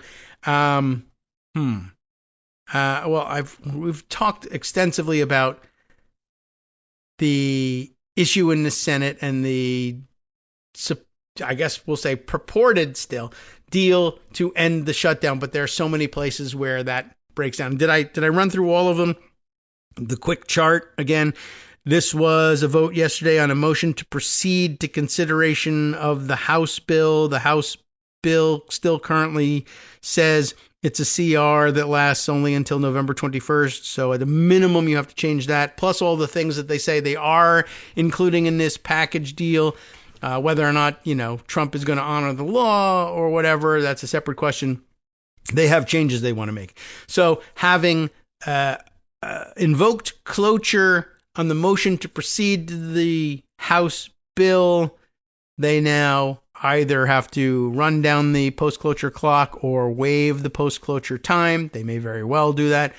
And then consider how they will move forward. They will move forward, I assume, with a package deal that they intend to offer as a complete substitute for the House bill language. And we've got some idea of the substantive provisions and how long it will last through January, right? So that's worth trying anyway. But now the question is whether there will be an opportunity to amend this thing. They may very well say, let's not bring any amendments because that's just going to cause more trouble and delay what we hope to get out of this, which is the reopening of the government. If they're in fact, into that, it may be that the split in the Democratic caucus is such that somebody else will say, no, I do want to insist on an amendment on a number of them, as a matter of fact. Then there's also the possibility that everybody will say, all right, we'll give, I don't know, Chris Murphy the opportunity to offer an amendment that definitely totally will add ACA subsidies back into the list of demands. And we know that vote will lose because all the Republicans will vote against it, and the 8 to 10 cavers and potential cavers that might add to the list will say, no, I don't want to do anything that's going to get in the way of what I think is a solid deal to reopen the government. And they may or may not really believe that it's a solid deal to reopen the government. They just need to get it through the Senate. That's another problem. So let's say they decide to have allow a couple of amendment votes, defeat all the amendments, whatever. Then somebody files for cloture on the bill as amended, right? They have to invoke cloture on the motion to proceed. They've done that. They got to wait through the post-cloture time. Then they got to bring what? The motion to proceed. They may very well have made an agreement. If we get 60 votes for the cloture on the motion to proceed, can we also agree that by unanimous consent we will adopt the motion to proceed itself and start debate? They may have gotten agreement on that. Maybe they didn't. I don't know. And so anyway, then they begin the debate. They do the amending. Let's say they get through all of that, and then they get to the end. And then the question is, shall we end debate on the newly amended bill? That is subject to the filibuster. But they may also have said, the same 60 may have said, I promise you I will. It doesn't matter what comes out of the amending process. I'm definitely going to vote for cloture to bring a vote on final passage to bear on the amended bill. And then, open question, depending on how the amendment process goes, over whether all of the people who voted for cloture stick with it all the way through to the end. But under normal circumstances, usually you see them do that. And then they will have succeeded in passing it in the Senate, at which point you still don't have anything to present to the president for signature because the House hasn't passed this new version. It has to go over to them, and they will want to have a rule for its consideration on the floor. And things can still go haywire in the Rules Committee, and things are problematic, and people want to offer amendments, and they can't deny them the amendments that they want to bring. And some of the amendments are to outlaw abortion and outlaw gay marriage and repeal the ACA, and they have to work through all of those things in the Rules Committee. Maybe they even have to give a floor vote for some of those things. Anyway, the House then has to work its way through this thing. And while there's no such thing as a filibuster, there's every chance that the House says, we don't like being handed take it or leave it deals from the Senate, and we're not going to do it. And if they won't agree to it and they further amend the bill, then it has to go back to the Senate again, or there has to be a conference committee, and they rarely do that. Or they may say, well, we're really up against it here. The government's been shut down for 45 days already. It depends really. What are our marching orders from Trump? Does he say we have to do this thing? Does he say we have to swallow the Senate bill unchanged? If he says so, do we do it? They probably do. They probably lose 2 or 3 votes, maybe 4 votes along the way. There are some weird things happening in the Republican conference, and Murdery Trader Green is going haywire, and she's not sure where she is on all these things. But in all likelihood, they could put together the Republican votes necessary to swallow the Senate bill, at which point it's then handed over to Trump, and then presumably he signs the thing. The government reopens at that point. I don't know how many days it takes to get there, but it's not over until it's over. Then, of course, there's the question of, well, I've signed it into law, but do I honor the law? Well, that's a separate question, and it won't re-shut the government if he defies the law, but it will cause a different crisis. That could happen. But anyway, just so that you know what stage of the game we're in and how many choke points there are for things to go wrong in various ways, there's still every chance that the Republicans will ruin this for themselves because they are terrible at doing what they do. So they are still, and by the way, also people said, well, what about if this was circulating on Blue Sky? What if Johnson just refuses to reconvene the House ever? and doesn't even reconvene it because he's trying to hide the Epstein files, and he never reconvenes the House and never swears in Adelita Grijalva at all. And he keeps the House out of session until January 3rd, 2026. Can he? Currently, he's empowered to do that by virtue of being the Speaker, and they're having adopted in the House, I guess, a resolution saying that the House is adjourned subject to the call of the chair. That's him. So, will they, could they do it? Yeah, they could. Would they be able to reopen the government officially without reconvening the House? No. Well, they could if the Senate said, well, we'll now accept the House CR that only runs the government for another 10 days. We agree to that and send that to the president, and he signs it super quick, and the House doesn't have to come back into session. Government opens and then immediately closes again on November 21st. But anything absent that, which would be ridiculous to try anyway, means the House has to come back and say, we agree to what the Senate has sent us, or we don't, and we want to work something else out. And you can't do that without reconvening the House. So the shutdown doesn't end at all without the House coming back. So there's that. I mean, they could try to, can you shut down the government for a year? You can. It will cause untold chaos. You have no idea what else happens after things start to collapse and all emergency funds are expended and the money's gone. And I guess one of the other things that I considered over the weekend, which is a tangent for sure to all of this, the troops, as they say, in the Republican ranks, well, we got to at least pay the troops because reasons. And, you want to try to keep on top of that. But it's not easy to do. It's not easy to rig that up. And it's also not easy to keep finding emergency money to use for that without the House reconvening. That's another problem. But people were talking over the weekend. How did we get to this?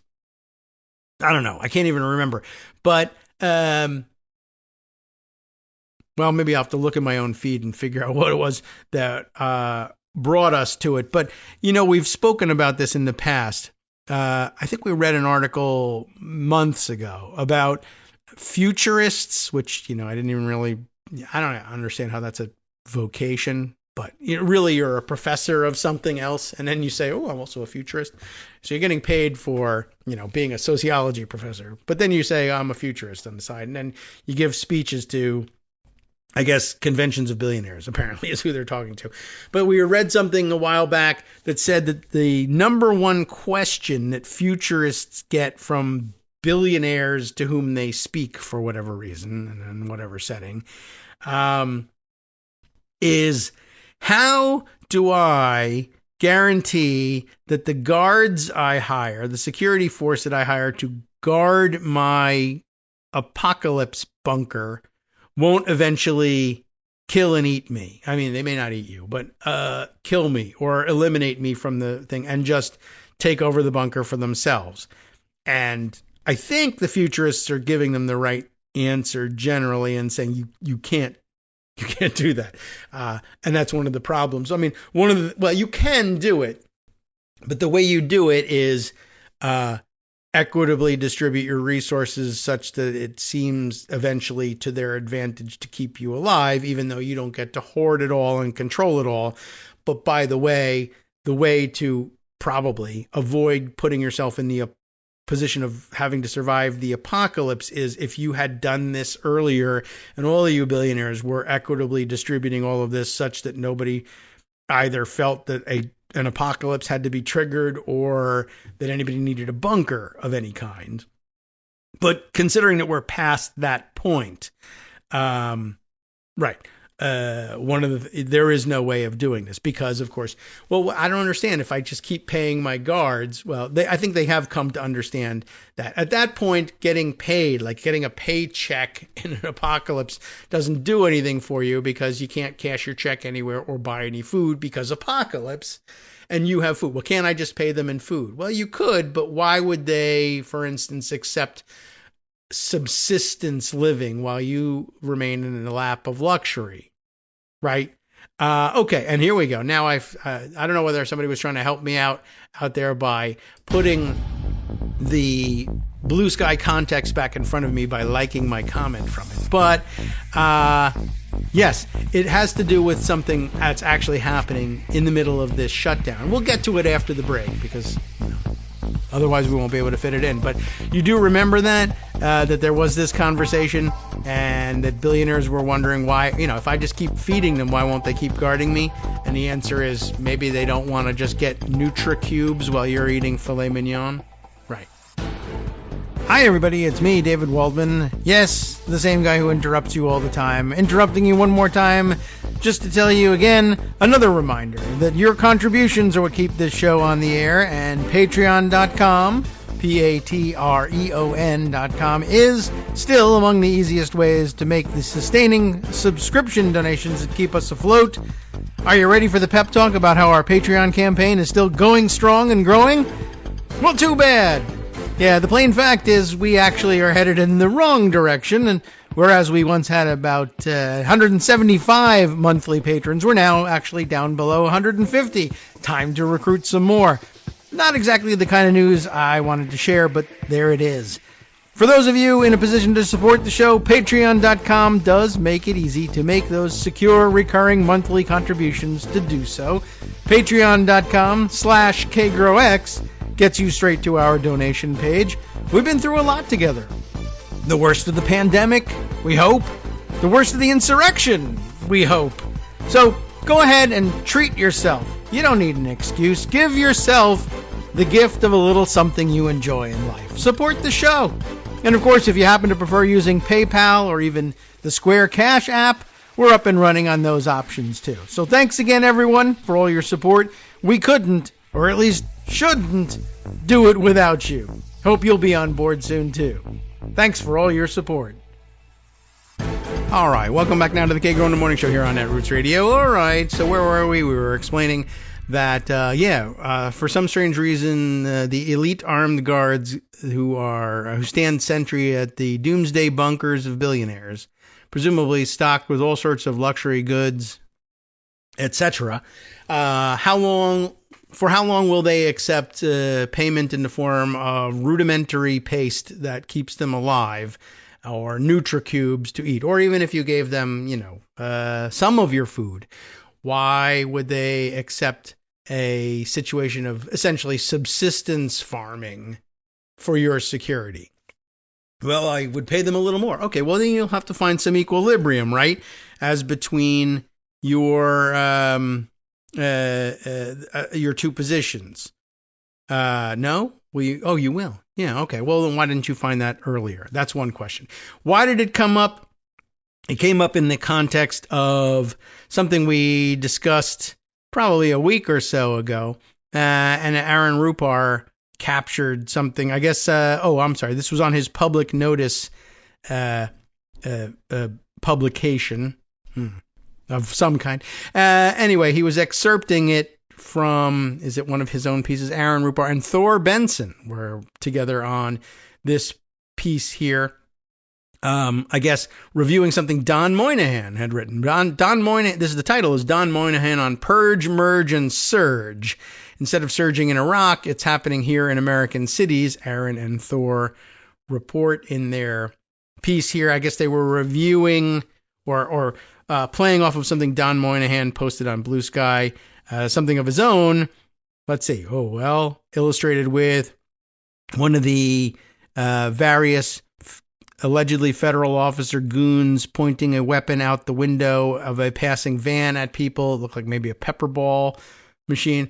Don saying, new from me, Trump's 3-step plan to create a military omniforce. 1, purge those deemed disloyal.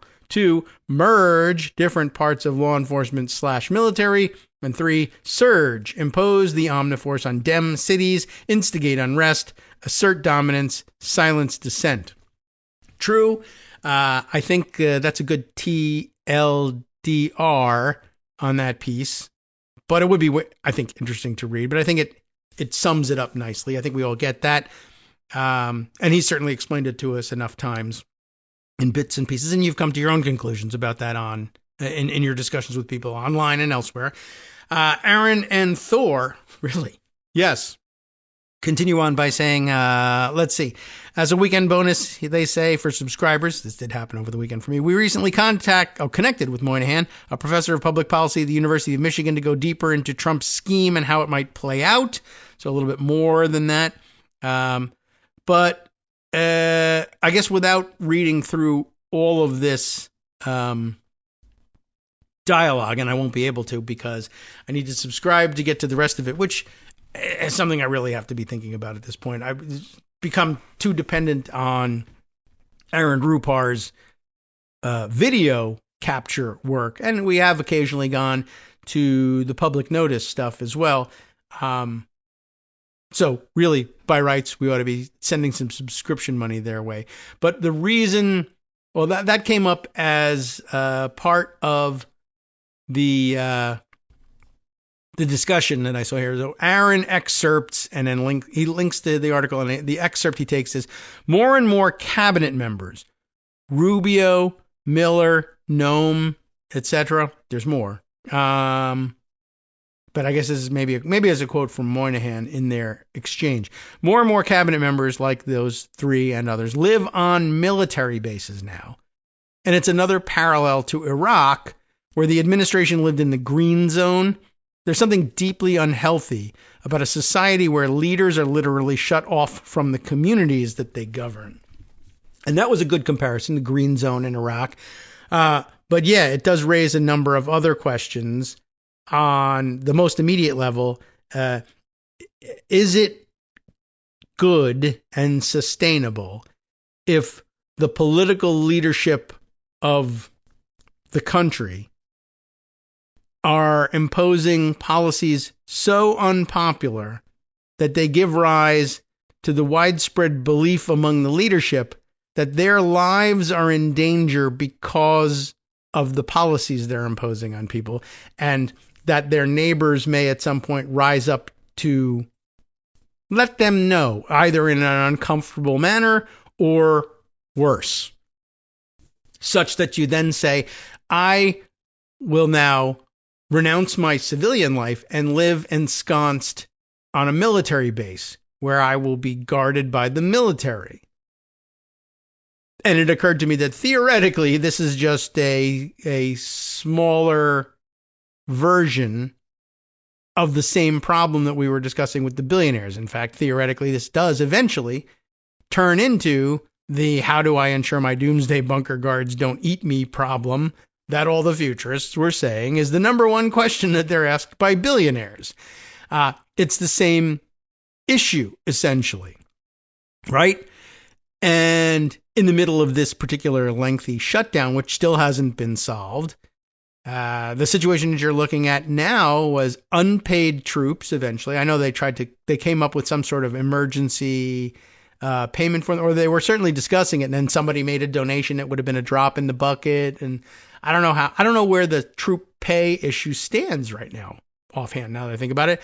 But eventually you're looking at unpaid troops living on the same base where they're guarding where these people who are doing this to them are living. Unpaid troops, their SNAP benefits, on which many of them depend because military doesn't pay a great deal, are gone. And the post exchange, the commissaries that they shop at heavily discounted prices already, on top of having to, use the SNAP benefits to do it, that's closed too. Those things are closing under the shutdown. And by the way, under, the consolidations that they're making and cost cutting elsewhere, there are a number of places where they're just thinking of closing these commissaries altogether. And that is the number one way that people can make ends meet as, active duty military on low pay with a family, even without. That's a huge, huge, huge direct benefit to them. And by the way, I just want to point out, just as the Republicans have run around for years saying socialized medicine is terrible. Nobody's going to want that. It's horrible. It's the most horrific thing. It's going to turn us all into communists. The entire military, of course, gets socialized healthcare through TRICARE. That's exactly what it is. They just pretend it's something else. Zoran Mamdani, how can you elect him? He's a socialist and a communist, and he says he's going to have communist supermarkets in New York. You see what communist supermarkets look like, the empty shelves. Remember Soviet Union? How are you going to do that? You can't. But we do. You can't operate publicly operated supermarkets. We do on all the military bases. Everybody loves them. And if you take it away, there's likely to be a riot. Anyway, side note there.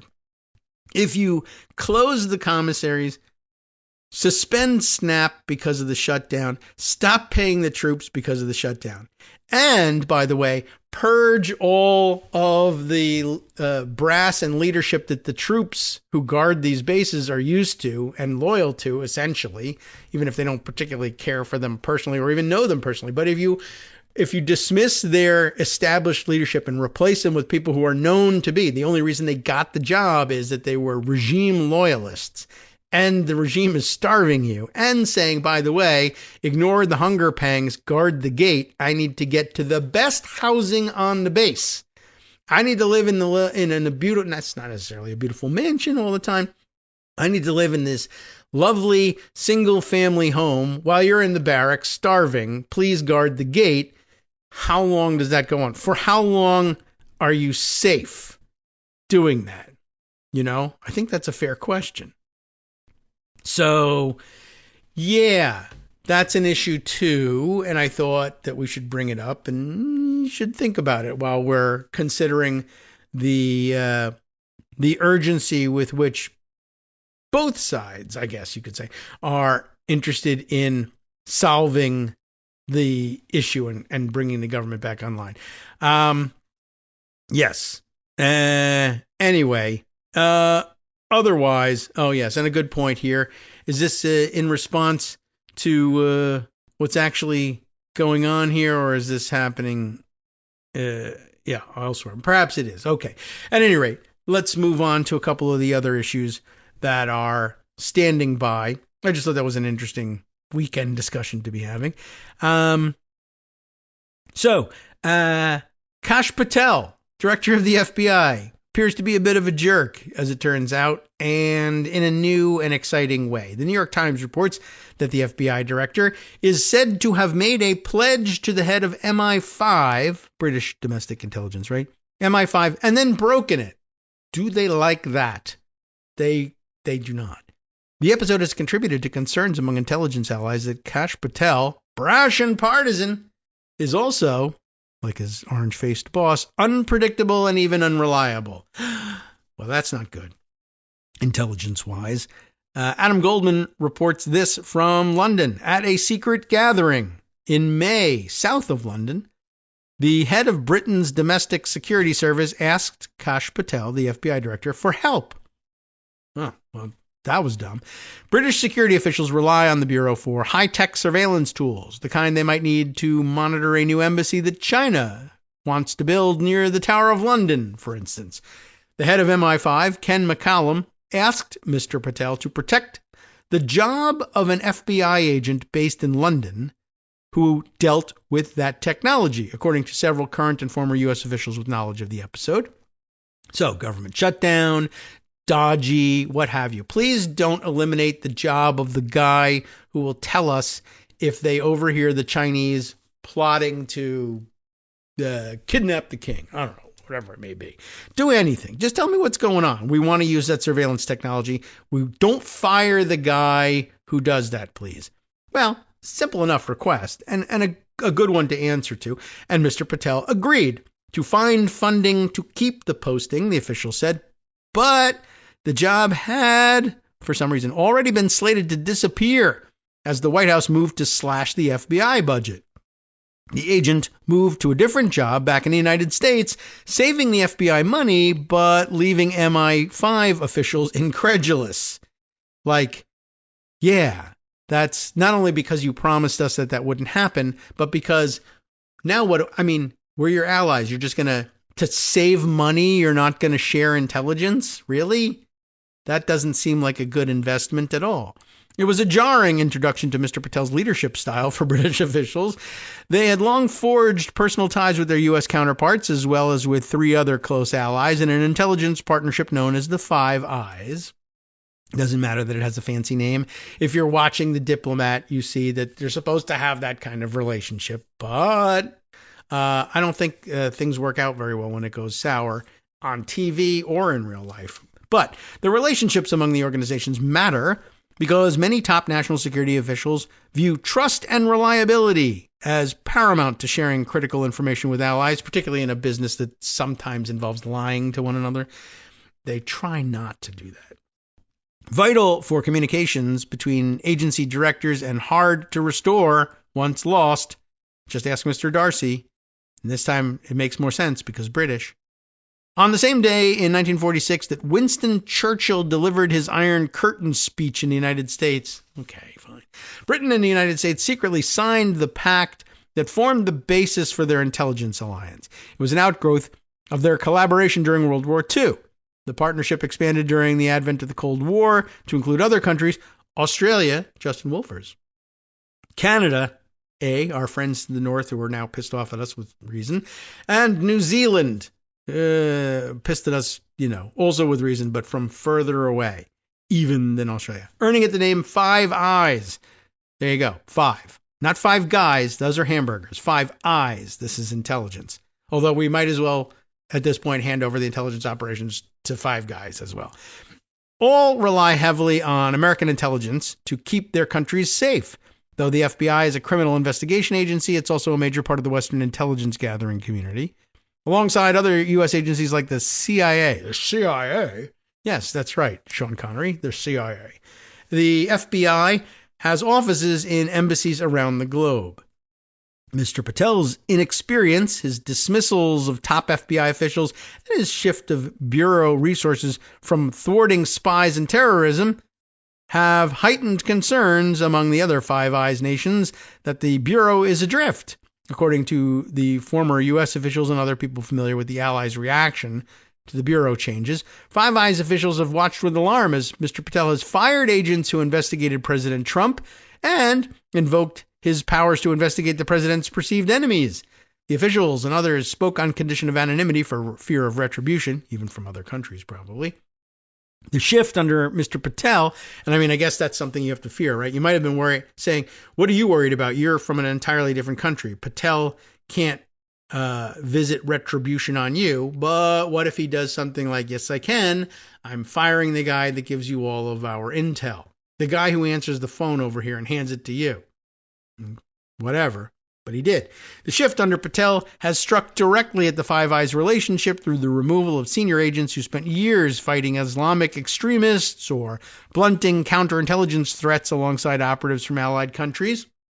The FBI declined to comment on the director's discussions with McCallum.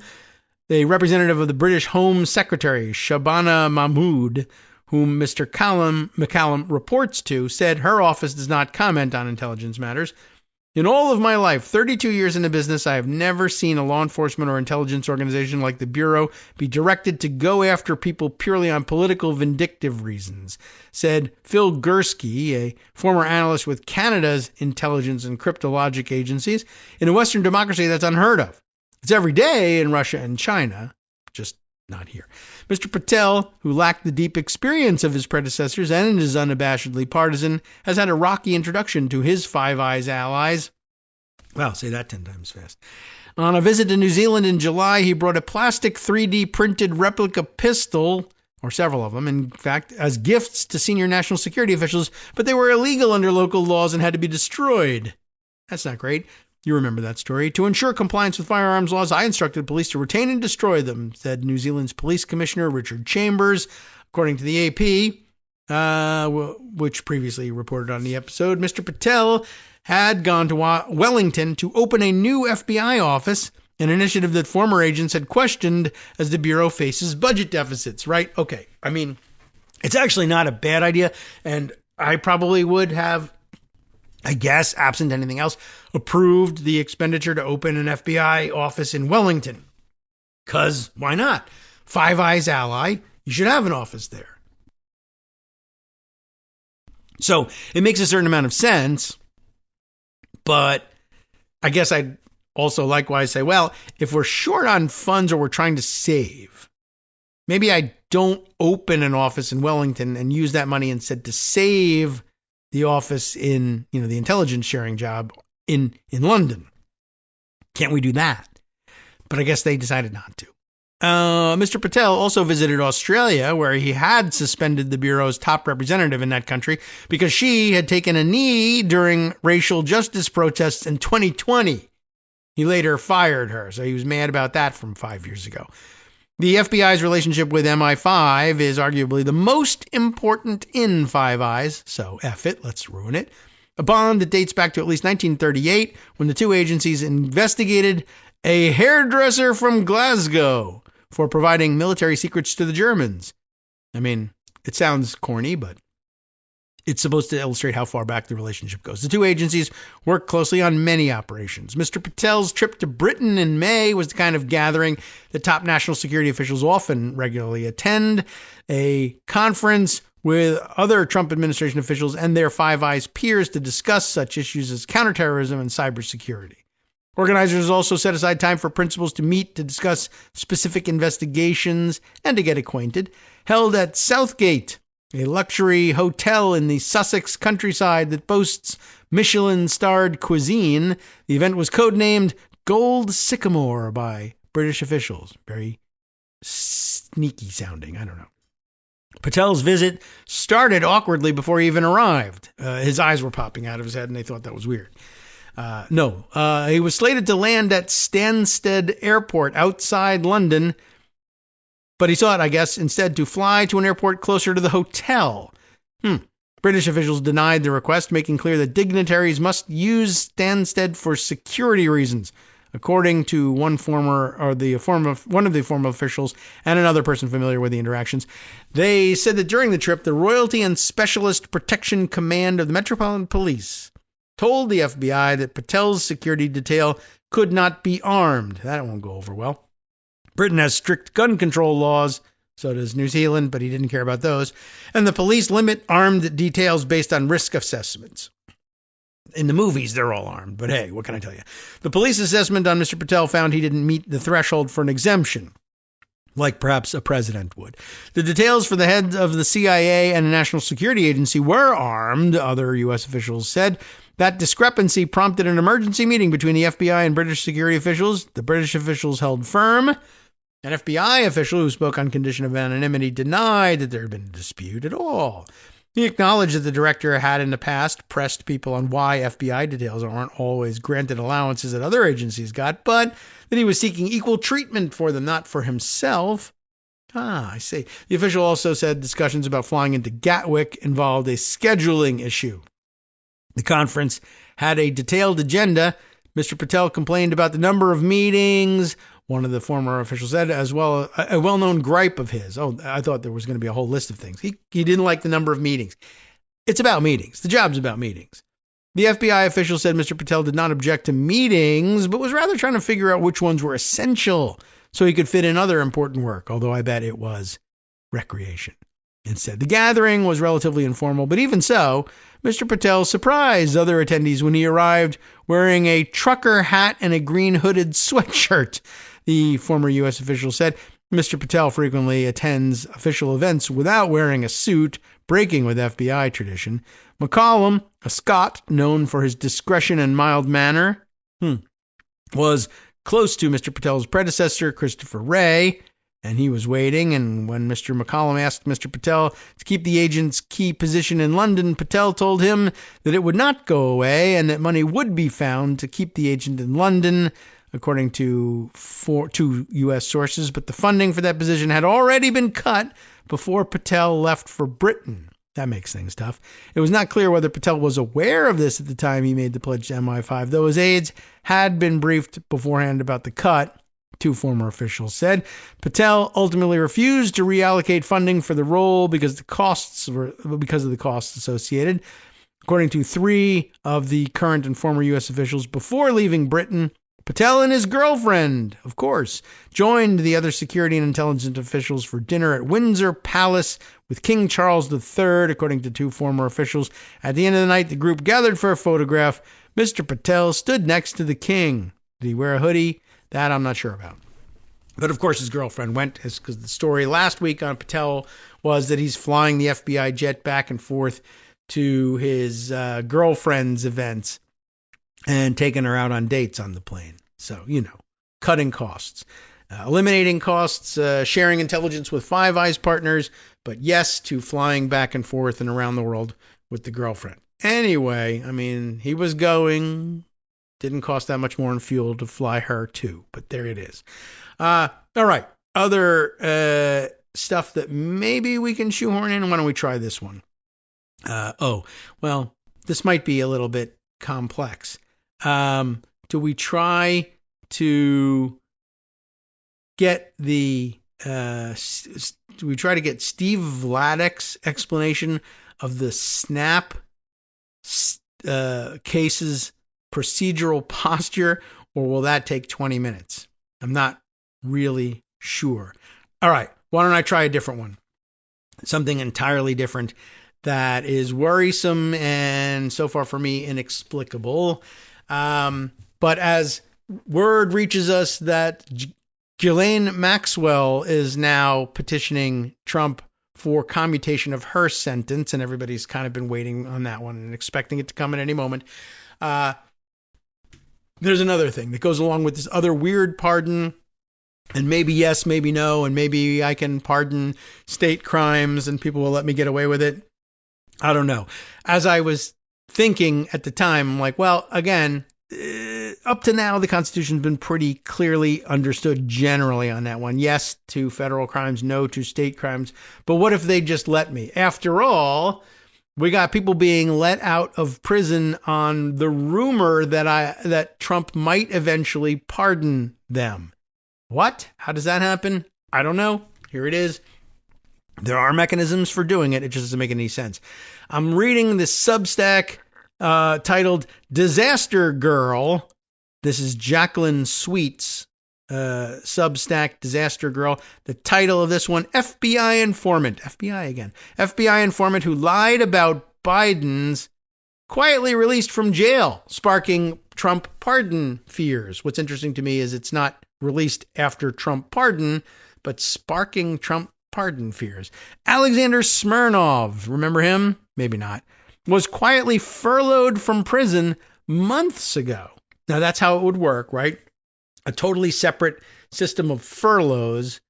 And the reason you might have been approved for a furlough is, come on, eventually he's going to get pardoned anyway. So what the hell, just give him the furlough. But ordinarily, the ordinary course of things is you get pardoned, then you're out. Why did he need to be furloughed earlier? There's no answer for that one. An FBI informant convicted of lying to the Bureau about a fake bribery scheme involving the Bidens, now you're beginning to remember, has been quietly released from prison just months into a 6-year sentence, raising concerns he could be pardoned by Donald Trump at any moment. I mean, that concern should have been there anyway, and it doesn't normally follow. Well, he's been furloughed, so probably a pardon is coming. Those two things don't often hang together either. But in this regime, that's the way we have had to come to think, because that's the way we see it happening. Alexander Smirnov, who has multiple business ties to Trump world, was sentenced on January 8th, just days before Trump became president. He had pleaded guilty to fabricating a story that former President Joe Biden and his son Hunter had received millions in bribes from Burisma, the Ukrainian energy company, as well as a $2 million plus tax evasion offense, is what he was convicted of, not that he said Biden had done. Right. Anyway, yet, despite Smirnov being judged a flight risk with ties to Russian intelligence and foreign assets, the U.S. Israeli citizen has been mysteriously missing from prison. Not released, and gosh, that's terrible, but missing from prison. Wow. That's not something you hear about often. For at least the past 4 months. We didn't know. He was out of jail. We didn't know it. Disaster Girl can now reveal the following reports in April that the Trump administration was reviewing the case. Concerns have now arisen that the president is considering an imminent pardon. And now he has to pardon him for escaping from jail, too. Smirnov has been serving a sentence at FCI, Federal Correctional Institute, Terminal Island. Sounds bad, but it's a low-security prison in Los Angeles. He's still listed, though, at FCI Terminal Island on the Bureau of Prisons website with a release date of February 2029. But while no filings on the docket for his appeal indicate how or why his release was ordered, he has not been there since at least July. That does strike me as a little bit odd, don't you think? Well, yes, it does. I'm telling you that it does. But it would strike you that way, too, I think. His absence became apparent, ready, when a process server attempted to serve Smirnov with papers for a civil lawsuit related to Smirnov's time working as a confidential informant for the FBI on a securities fraud case involving California man, not Florida man, but California man Andrew Hackett. Should be pretty easy to serve process on the prisoner, right? But the process server hired by Hackett told Hackett he had been unable to locate Smirnov at Terminal Island. The prison confirmed to the process server that Smirnov is on, quote, furlough, not furlough, but quote, furlough, according to emails and court filings reviewed by Disaster Girl. He tunneled out through the sewer system like they did in Raising Arizona. Oh, those guys are on furlough. You can't have them escaped. The server said that the person responsible for process service at Terminal Island FCI had confirmed that Alexander Smirnov is affiliated with the facility. We're familiar with him. But is not currently housed there. Housed! But they had also declined to provide his current location or any further details. I was advised to call back in approximately 15 minutes? No, days, as Smirnov may or may not return to the facility by that time. The representative was notably guarded and provided minimal information beyond that, an email from the server to Hackett states. That's quite intriguing. I'm going to read further. I recommend you do the same. NetworksRadio.com. You have been listening to Kagro in the Morning with David Waldman. All right, time now for you to be listening to Justice Putnam with the West Coast Cookbook and Speakeasy. What's he got on tap for you? True, I missed this one. Trump was booed mercilessly at the Washington Commanders-Detroit Lions matchup, which means centrist Democratic senators will cross the aisle and vote to name the stadium after the convicted felon. That's in the offing, too. Stay tuned.